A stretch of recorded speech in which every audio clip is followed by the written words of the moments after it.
ஆட்டுக்குடல் தோரம் செய்ய போகிறேன். இதுதான் அது. அவங்களே வாங்க இடத்துலையே நல்லா க்ளீன் பண்ணி தந்தாங்க. இந்த சாணியெல்லாம் இருக்காது.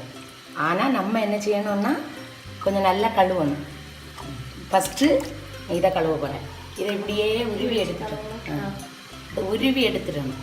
அப்போ என்ன வரும், இப்படி உருவி எடுக்கும்போது அவங்க கழுவி தான் வச்சுருக்காங்க. அதில் உள்ள அந்த இது வரும். நம்ம நல்லா கழுவணும் கொஞ்சம். இதுதான் அது குடல். நீங்கள் போய் கேட்டீங்கன்னா இது வேண்டான்னு சொன்னால் இது தருவாங்க. ஆனால் எனக்கு தரல. இது மட்டும் போதும்னா ஒரு 100 ரூபாய்க்கு வாங்கலாம். நீங்கள் 100 ரூபா 150 ரூபா. இதை இப்படி நான் உருவுறேன். இதை இப்படி உருவி அந்த அதில் இருக்க அந்த கொழுப்பு தான் இது மண் சாணி கிடையாது. சரியா? நான் இதில் இந்த பாத்திரத்தில் வைக்கிறேன்.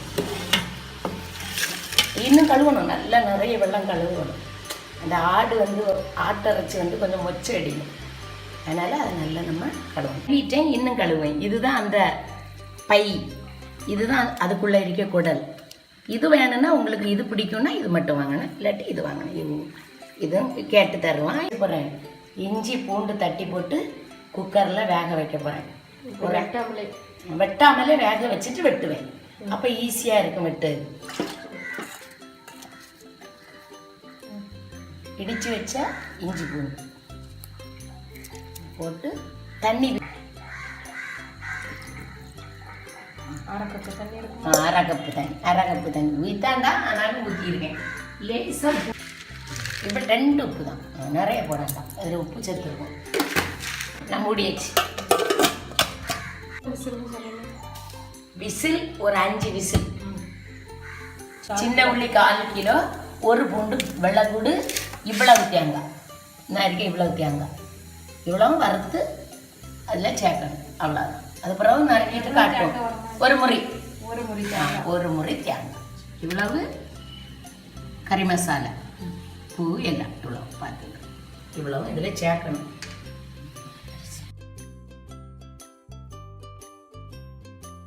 வேக வச்சாச்சு. நான் வேக வச்சிருக்கு. தண்ணி நிறைய இருக்குது. தண்ணி ஊற்றாட்டாலும் ஒன்று. நான் வேக வச்சா கொஞ்சம் தான் இருக்குண்ணே. இவ்வளவு தான். இதுதான் கொஞ்சம் நிறைய இருக்குது நறுக்கணும். இனி நறுக்கிட்டு காய்ச்சி இப்படி பொடி பொடியாக நறுக்கணும். பஞ்சு இது சின்ன ஆடு, அதனால் நல்ல பஞ்சு போல் இருக்கும். அது வெட்டி வச்சாச்சு. வெங்காயத்தையும் ஒரு 1/4 கிலோ வெங்காயம் அதையும் நான் வெட்டி வச்சிருக்கேன். பூண்டு நரைச்சிருக்கு.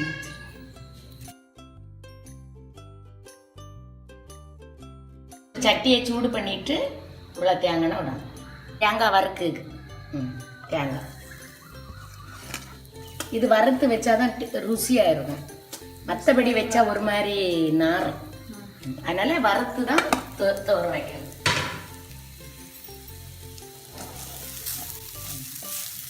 அரை கிலோவுக்கும் அரை முறி தேங்காய் நல்லா வறுக்கணும். தேங்காய் கொஞ்சம் நல்லா என்ன செய்ய, இந்த பச்சை கலர் இருக்கக்கூடாது. கொஞ்சம் கருப்பு. நம்ம தீயல் இதெல்லாம் வறுப்போம்ல, அது மாதிரி வறுக்கணும். தீயலுக்கு வறுக்கிற மாதிரி கருப்பாட்டு இல்லை, இன்னொரு சோப்பு ப்ரௌன் கலர் வரும். நான் காட்டேன் என்ன வறுக்கு.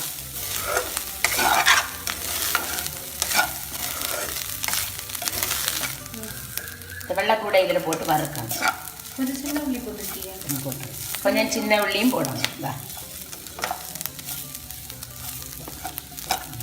கொஞ்சம் சின்ன உள்ளியும் கொஞ்சம் இதுக்கு கூட போட்டு வறுக்கணும். தேங்காய்க்கு கூட ஃபஸ்ட்டு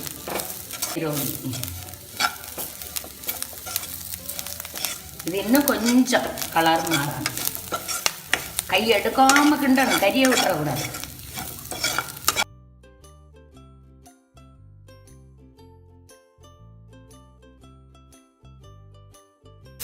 வச்சிருக்க பட்டை அப்போதான் காட்டணும். இதெல்லாம் இதுலேயே போட்டுருவோம்.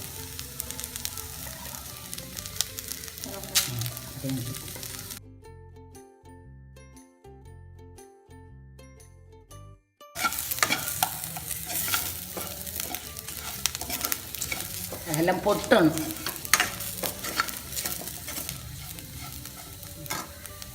வறுத்தாச்சு. இனி வத்தல் பொடி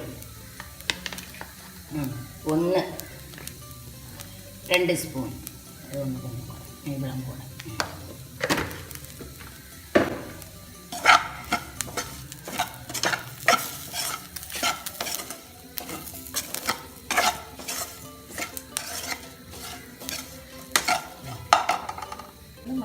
மஞ்சப்பொடி ஒரு ஸ்பூன் மஞ்சப்பொடி போட்டாச்சு. ஒரு ஸ்பூன் மஞ்சப்பொடி போட்டிருக்கேன். கலரே சிவப்பு கலரில் வந்துட்டு இனி மல்லிப்பொடி 2 ஸ்பூன்.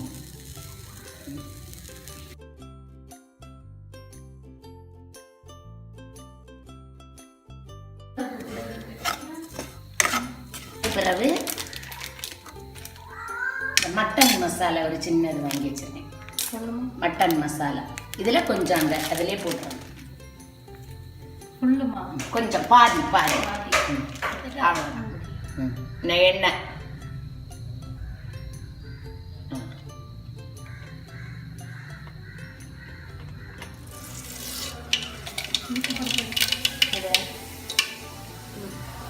கடுகு போட்டாச்சு.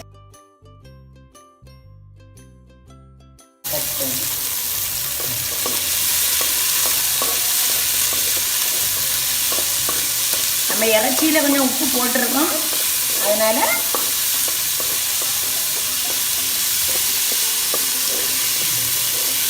இது கொஞ்சம் நல்லா வேகும். தண்ணி ஊற்றாமல் இதை அடிச்செடுக்கணும். எப்படி இருக்குது? எப்படி வெண்ணெய் மாதிரி இருக்கும். சின்ன உள்ளியை நான் வதக்கியாச்சு, நல்ல மாவு போல் வதக்கியாச்சு. இனி இறைச்சியை போடணும், அந்த குடலை போடணும்.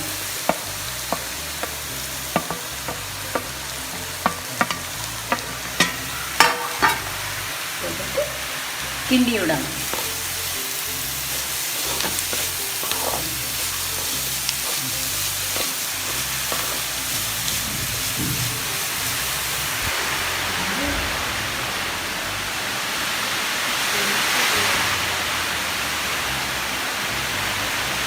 சதைச்சி கொஞ்சம் இல்லை முத போட்டு அவிச்சிருக்கோம், ஆனாலும் இது இவ்வளவு இருக்குது. கொஞ்சம் மணத்து அவ்வளோதான்.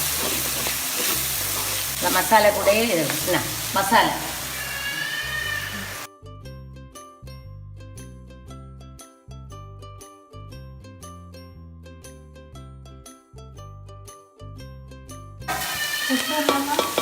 பொட்டும் பார்த்துக்கிட்டாங்க.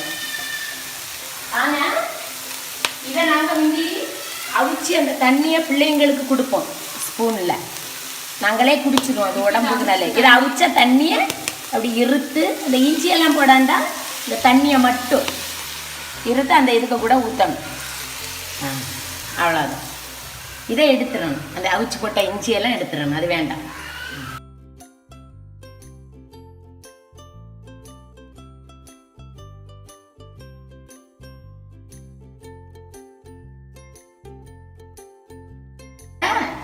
இந்த இறைச்சியில் எல்லாத்தையும் போட்டாச்சு. இது இனி நல்லா அந்த தண்ணி வற்றி வறண்டு கொஞ்ச நேரம் இருக்கணும். மசாலா போட்டுட்டு கிண்டியாச்சு. அந்த தண்ணி ஊற்றினோம்ல, அந்த அவிச்ச தண்ணி, அதுக்கப்புறம் நான் கிண்டே.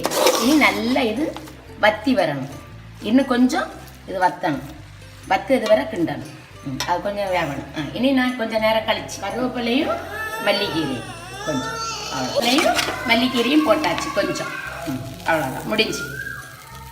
தண்ணி துவர்றது வரை கிண்டணும். உங்களுக்கு தண்ணி விட விருப்பம் இல்லாட்ட அந்த தண்ணியை எடுத்து குழந்தைகளுக்கு கொடுக்கலாம். சூப்பு நல்லா இருக்கும். குடல் சூப்பு வச்சு நம்ம குடிப்போம்ல, அது மாதிரி இது நல்லது. குழந்தைகளுக்கு உடம்பு சரி.